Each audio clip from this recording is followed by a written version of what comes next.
بسم اللہ الرحمن الرحیم۔ السلام علیکم ورحمۃ اللہ وبرکاتہ۔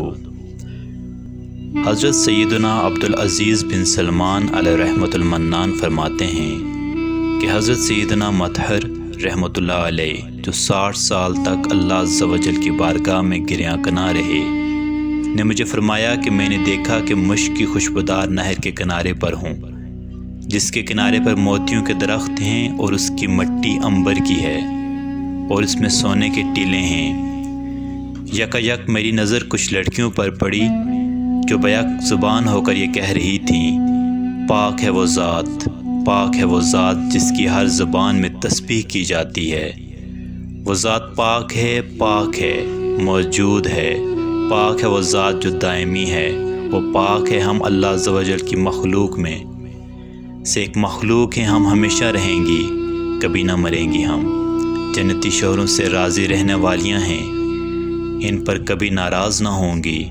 ہم تر و تازہ رہنے والیاں ہیں، کبھی زوال نہ پائیں گی۔ حضرت سیدنا مطہر رحمۃ اللہ علیہ فرماتے ہیں، میں نے ان سے کہا تم کون ہو؟ کہنے لگی ہم اللہ عز و جل کی مخلوقات میں سے ایک مخلوق ہیں۔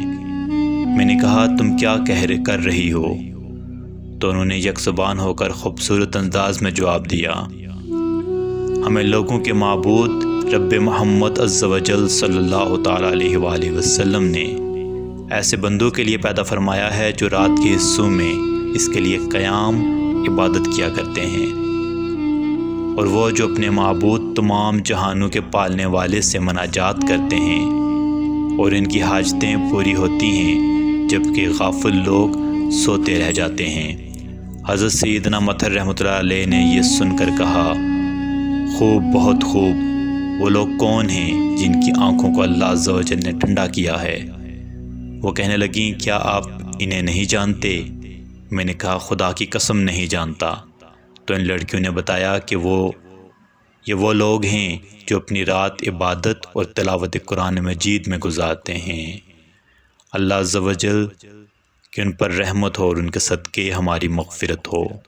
وعلیکم السلام ورحمۃ اللہ وبرکاتہ۔